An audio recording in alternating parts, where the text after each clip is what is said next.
Hi guys, and thank you once again for giving this video a chance. If you are new to this channel, then please, before we start, can I ask that you get your fingertip ready and hit that like and subscribe button. And to my returning subscribers, thank you, and happy to see you back on here. So now let's just sit back and get into it. Today's true crime will focus on the unsolved mysterious case of Lauren Smith Fields, a 23-year-old female found in her Bridgeport apartment on December 12, 2021. This is relatively a new case and police investigation is still underway. So Lauren Quinique Smith was born January 23rd, 1998 in Bridgeport, Connecticut, to Chantel Fields and Everett Smith. Lauren was a graduate of Stamford High School, and at the time of her death, she was attending Norfolk Community College. Her family states that her desire was to become a physical therapist. Lauren was described as someone who loved fashion, she loved to travel and enjoyed life and spending time with her family. The Bridgeport Police Department have since released a statement concerning Miss Smith's death. It states, on December 12, 2021, the Bridgeport Emergency Operations Center received a call for service regarding an untimely death. Upon police arrival, it was found that Miss Lauren Smith Fields passed away unexpectedly. The incident is currently being investigated by the Bridgeport Police Department's Detective Bureau. This investigation remains open and active.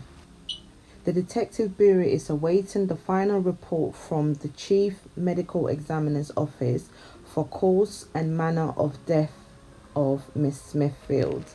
The Bridgeport Police Department offers its sincerest condolences to the family and friends of Miss Lauren Smith Fields. Some states that this statement is a little bit too late because at this moment the family are planning to sue the city after claiming that Bridgeport Police Department failed to properly investigate Lauren's death. Some of you may be wondering why all this commotion about family screaming out injustice concerning Lauren's case. So let me give a breakdown of what has led to where we are at the moment. So Lauren, a beautiful young black female, meets a white gentleman who we know to be in his 50s on a dating app called Bumble. Now wait, before you decide to judge, let's remember that Lauren is now deceased and unable to defend herself. So please, some of you with your judgmental attitudes and judgmental comments or negative views, please keep them to yourself and let's be kind to the grieving family. So the gentleman in question is believed to be 50-something-year-old Mathew LaFountain. He says that he had known Lauren for about 3 days before visiting her at her apartment. He claimed that that they were both drinking shots of tequila on this particular day and that they later played games, they ate some food and then decided to watch a movie together. He said that he carried Lauren to her bedroom where he laid her on her bed, then fell asleep next to her. He claimed to have gotten up at about 6:30 a.m. and found Lauren laying on her right side with blood coming out of her right nostril onto the bed, was found to not be breathing. Now, police have since claimed that Mathew is not a suspect, or is he a person of interest, and reportedly do not expect any foul play. The police reportedly told Lauren's family that they are investigating. However, there's nothing to indicate that they were doing that. The family's lawyer said that the police did not even quarantine the area on the day that when they received the call about Lauren's death. They did not do the usual CSI protocols and reportedly did not collect anything value. Another issue with the police is that they have also not requested a transcript from Bumble, which is the dating site where Lauren met with Mathew. According to the family's lawyer, they said that Bumble states that the police have not contacted them to ask for a copy of the transcript between Lauren and Mathew, which, to be honest, is quite strange. Due diligence will tell you that the police need to get this information. And given that it's been a month since all this happened, it's actually quite strange that none of these crucial pieces of work have not taken place. So it is pretty normal for people to wonder why all this is happening and why race is coming into question. Because when it was Gabby's case, may her soul rest in peace, there was a lot of coverage and a lot of police work. So seeing that someone of similar age, there doesn't seem to be much happening from the police's end. Mathew had reportedly also been taken into police station for questioning. This has now been about a month. Like, just take all this in. The gentleman who was found, who actually called the police to report that a 23-year-old female that he had met on a dating site is unresponsive, and take this in, the 50-something-year-old white male who went into the 23-year-old black female's apartment, a female that he had only just met, right? He's now alive. She's not. Yet he's not been taken in for questioning. These are basic elements that one would investigate in a situation like that.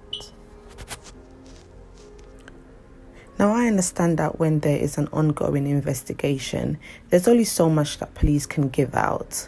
However, when basic questions are not being answered, particularly to the grieving family. Now, their lawyer is saying that police had not even taken Mathew in as a person of interest. Not necessarily as a suspect, but at least as a person of interest, to question him on the circumstances that led to Lauren's death. Let's just break this down. He's the 50-something-year-old white male who contacted the police to tell them that a 23-year-old female that he had just met on a dating site is unresponsive. And they don't take him in for questioning. They just let him go. So, an incident report was in fact taken. And in this report, Mathew reportedly claimed to have not had sex with Lauren, and that he did not take his clothes off, nor did she, and that they both slept with their clothes on.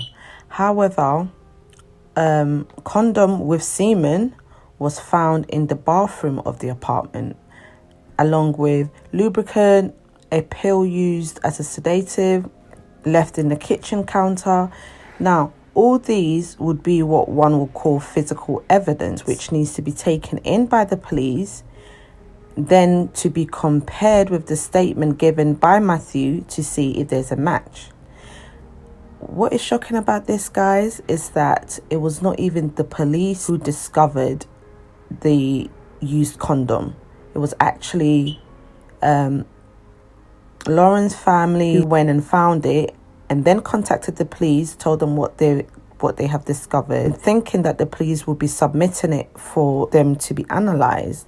They found out from the forensic team that there were no submission made by the police of this new physical evidence, because what that could have helped to prove is to find out whose semen it was that had been left there. Could it have been that it was Mathew's and he had in fact lied to the police? But no, there was nothing of such. The family has criticised the police department, and Lauren's father says that he has paid for a second autopsy simply because they have not been able to get the answers that they want from authorities. Lauren's family says that the department mishandled its investigation into her death which has now been ruled as accidental caused by acute intoxication due to a combination of both drug and alcohol. Bridgeport Mayor has since expressed his condolences to Lauren's family, stating that he is extremely disappointed with the leadership of the Bridgeport Police Department. Currently, 2 police officers have been placed on administrative leave whilst they conduct an investigation on their dealings of this case. As I bring this video to an end, the question that I ask myself is why? And I'm sure many of you are thinking the same. Why is it that when it comes to black and ethnic minorities, it always somehow comes across as authorities do not care enough? Now, I'm not saying all of them, but when you look at the history with cases involving black and ethnic minority groups, often it does take the public to, get involved in order to get a reaction from police departments. Now, put race aside and think of Lauren as your sister, your auntie, your daughter.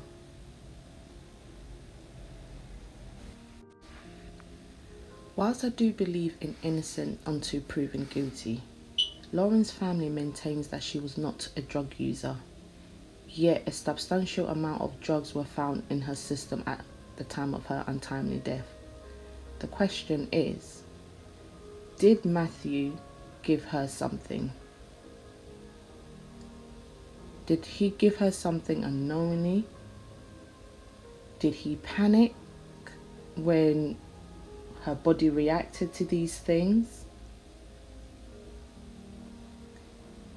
I strongly believe that Mathew should be re-invited to the police station where he can be thoroughly investigated, where he could be thoroughly questioned.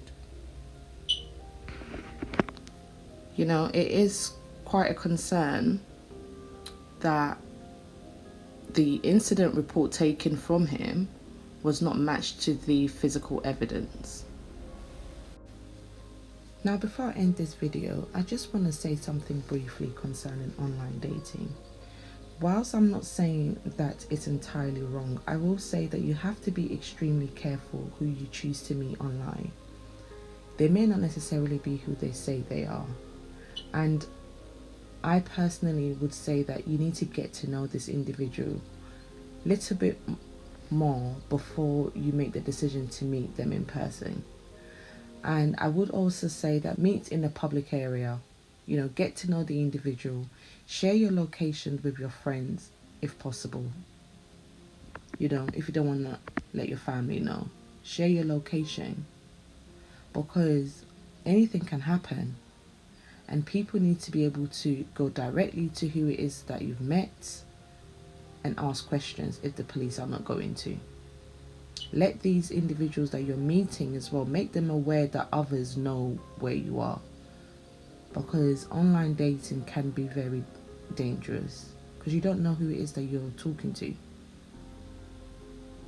Lauren will remain in my prayers, and I hope she remains in yours too. And this is where this video ends.